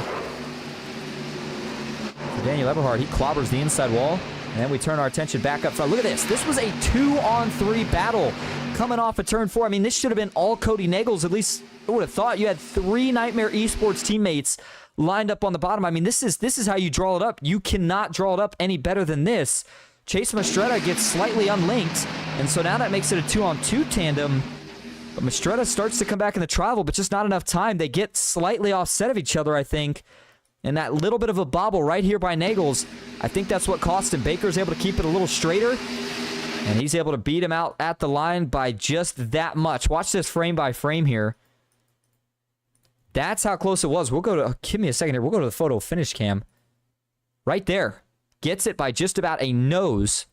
And yeah, it looks like official scoring here is going to come in right around 1/100th of a second. The margin of victory for Matthew Baker. Man, what a finish, as he is, again, your race winner here tonight. Cody Nagels brings home second. Garrett Maines back in third with Vicente Guerrero in fourth. It's going to be Chase Mastretta in fifth. Dylan Basin back in sixth. Dylan Jones in seventh. Then you've got Malik Ray back in eighth. Joshua McCullough in ninth. And Josh Gambrone rounding out your top 10. J.R. Miller finishes back in 11th. Jonathan Herbert in 12th. Danny Barnes 13th. Steven Scott Jr. in 14th. Matt Lee back in 15th with Heath Job in 16th. Mike Davenport 17th with James Waring in 18th. David Flanagan in 19th. And Mark Vondell rounding out your top 20. Brock Westmoreland finishes in 21st. Tucker McClendon in 22nd. It's going to be Noah Lurch back in 23rd. In 24th was Andrew Navarro, Devin Ray 25th, Landon Velicki 26th with Jeff Merck in 27th, Jack Hignite in 28th, and Michael Clay in 29th. Rounding out your top 30, it's Ken McCullough Jr. Nash Brambilla finishes back in 30th, or excuse me, Ken McCullough Jr. finishes 30th, Nash Brambilla 31st. It's going to be Daniel Eberhard in 32nd with Scott McLean in 33rd, Tony Edrington in 34th, Steve Sizemore 35th, Teresa Spiker in 36th, Kyler Wynn back in 37th, and then you've got Kyler Wynn 37th, Chris Melton 38th, John Mullahan 39th, and Sarah Clampert rounding out your top 40. Last 5 in the field here tonight. James Wagner 41st, Kevin Fries 42nd, Terry Wilson 43rd with Ian Martin 44th, and John Darnell finishes in 45th. All right, we're going to go grab your top 3 for interviews. Stick with us. We'll be right back at Talladega.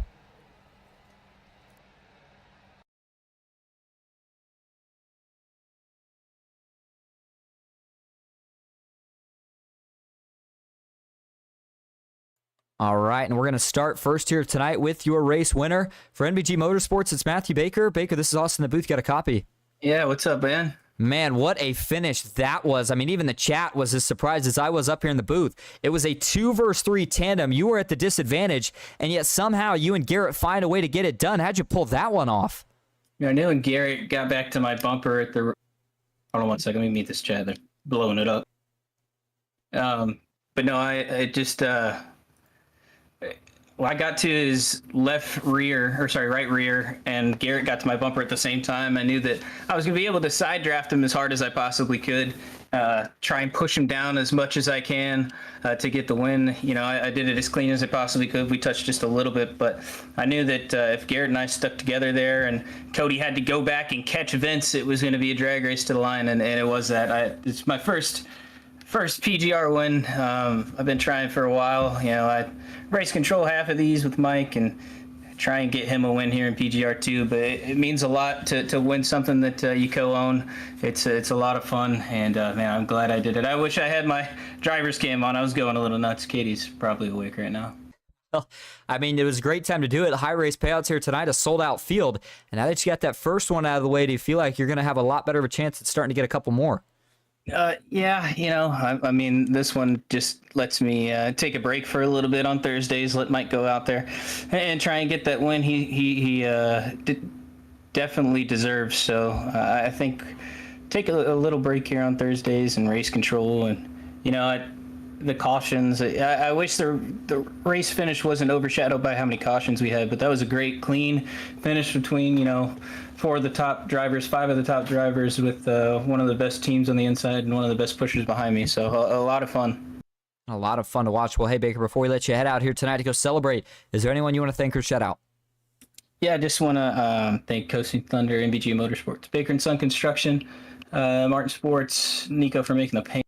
The paint looks really good. You guys for putting on the broadcast.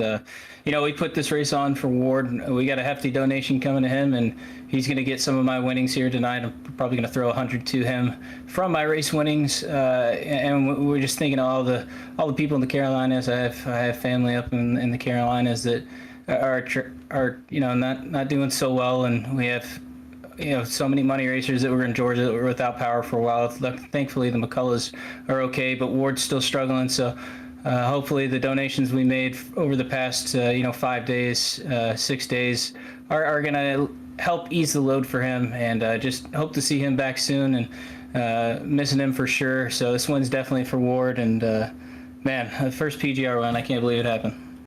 Indeed. Well, hey, Baker, thanks for talking to us again. Congrats on the win, and we will see you next time. Thanks, bud. All right, now that will bring us tonight to your second place finisher for Nightmare Esports. It's Cody Nagels. Cody, this is Austin up in the booth. You got a copy. Hey, what's going on?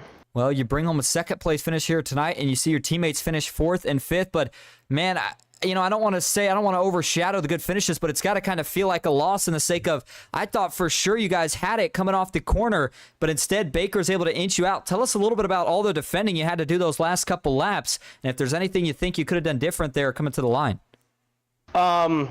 Baker was very, very clean about it. I mean, he's a fantastic racer, and it says a lot about him when I go up to throw the block, and he's very, very clean in how he's going about pushing me and the move he made on me. We had the numbers down on the bottom. Chase has damage, which kind of pulls him off of Vince, and I just tell Vince to no lift me. I still thought, because when I went up, it was in front of Baker. I started kind of looking at the numbers, and it's like, well, Baker's about to get pushed by Garrett, and I'm going to get hung out to dry. So my only real play there, if I don't want to get hung out to dry, is drop down to the bottom knowing Vince and Chase are there and try to gather the run in 3 and 4 to the line. But I didn't know that Chase still had a little bit of damage, and he never fully got to Vince, and with that, and it allowed Baker to just come down there, and he took the air off me. And it pulled me back, and I tried to stay as low as I possibly could, but I couldn't get away from the side draft. And kudos to Baker. That was his first win. I really wanted the win to pass Alex on the wins list, but at the end of the day, I think Baker wanted it more. And I really don't think there's anything I could have done differently outside of just trying to throw haymaker blocks on 2 guys and potentially wreck us all. I don't think's the play. So I'll just settle for dropping down to my teammates, taking a 3-on-2 scenario, which I do believe most of the time we should win that. But with the damage there, it made the difference. Certainly did, but hey, a great finish nonetheless. So before we let you head out here tonight, is there anyone you want to thank or shout out? Yeah, I want to thank everyone at Nightmare Esports that ran tonight. Vince, Chase, Landon, Matt, you guys are a fantastic group. Appreciate everything that you guys do for me and the chemistry we're building together. Martin Sports 906.com. If you guys have any apparel needs, sim racing gloves, anything like that, hit up Scott Martin. Fantastic. I want to thank you, Austin, always for putting on the PGR broadcast. Mike T and Baker for the week in and week out Super Bowl essentially that we get to run, and you guys need to keep a lookout for the PGR 500. We're coming, and it's going to be the big thing on the block from now on. So if you haven't signed up, which I don't even think people have a chance to sign up yet, but if you have ran in the SummerSlam, you know what kind of product that the PGR 500 is going to be, so be on the lookout for that. Yeah, we're excited about that one. Well, hey, Cody, thank you for talking to us here tonight. Again, congrats on the second place finish, and we will see you next week. Thank you. By the way, that gap for the win, I initially said was 100th of a second. Technically, the official results have it as just under at 9/1000ths of a second being the gap for the win. So an exciting one there. As now that'll bring us to your third place finisher here tonight, the final man on the podium, and that is Garrett Maines. Garrett, this is Austin up in the booth. You got a copy? Yes, sir. Well, you bring home a third place finish. You somehow push Matthew Baker to a win. So the first question is, we heard Matthew Baker's side of it, but how were you able to make that work knowing that you didn't have any help out back? I did not lift. That is the answer. I don't really know how it worked, but that was the only thing that was going to work. I knew if I left his bumper for a split second, I would lose him. So I figured if we're going to, be in a tandem draft, then I got to commit, and if it gets hot, hopefully it doesn't blow up. Yeah, and the commitment certainly paid off, and what a finish it was. 9 1/1000ths of a second was the gap there to get Matthew Baker the win, and of course, grab yourself a podium finish as well. Now, we were back in the trucks here tonight. You had a little bit of a roller coaster night, but, I kind of want to know, you've had a chance to drive all the series a lot. What is it about the trucks and the way kind of things were different tonight that you think led to so many cautions and some of the racing we saw? I'll be honest with you. Even when I had my roller coaster night and ended up in the back, I still didn't see the crashes. So I don't really know how to answer half that question. The only good news is once I got back there, they wrecked in the front, and that wasn't involving me. So, I missed those and was able to come back from a pretty bad spot. The track position that I lost, I think when Kyler stayed out and there was an incident between him and Cody, I got tagged and basically lost every bit of track position I had. So, yeah, to be able to get back up there and have things go my way at the end, that was definitely cool. It was basically 3 Dale Cup cars versus me and Baker, and we might not be teammates, but I owe my spotter a push every once in a while, and I was glad I was able to get him his first win in PGR. I didn't even know that was a stat, but I'm glad, he's finally getting that one. Absolutely. Well, hey, Garrett, before we let you head out here tonight to go celebrate, is there anyone you want to thank or shout out? Yeah, I gotta give a huge shout out to Scott at MCU Body, Lennox, the guys at Ryko Performance for all their support all season in the Coke season, and I guess now I gotta thank them for the help coming up in the Contender Series, and also got to give a shout out to Baker. He's getting a contract extension for 7 more weeks, unfortunately, but it'd be cool to have him back on the box. So good way to start it. Absolutely. And hey, Garrett, we appreciate you talking to us. Again, congrats on the third place finish, and we will see you next week. Appreciate it. Thank you. All right. Well, that is going to wrap up our coverage here tonight. Again, a little bit of a chaotic, a little bit of a messy race, but the finish did not disappoint. Matthew Baker grabs his first win in PGR and does it in thrilling fashion. As always, thank you all so much for tuning in. I hope you enjoyed. That's it for me, Austin Green, here on PGR Esports. And until next time, have a good night.